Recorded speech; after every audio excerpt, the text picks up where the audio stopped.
Tiada larangan terhadap pemegang sijil pengesahan halal Malaysia, SPHM, untuk menggunakan imej, ilustrasi atau dekorasi berkaitan perayaan agama selain Islam, namun ia perlu tertakluk kepada syarat ditetapkan termasuk tidak menjejaskan prinsip halalan thayyiban.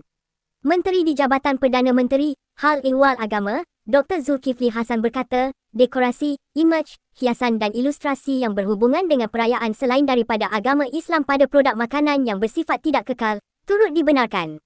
Bagaimanapun, beliau berkata, penggunaan peralatan sembahan adalah tidak dibenarkan dan dekorasi serta hiasan premis juga tidak melibatkan paparan SPHM serta imej logo halal SPHM.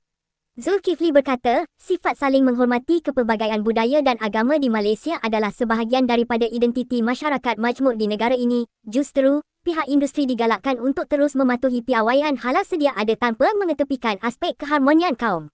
Beliau berkata, pihak hotel dan premis makanan yang memiliki SPHM juga dinasihatkan agar sentiasa merujuk kepada pihak berkuasa pensijilan halal berkaitan bagi mendapatkan penjelasan serta panduan tepat dari semasa ke semasa demi memastikan pematuhan berterusan kepada piawaian halal negara.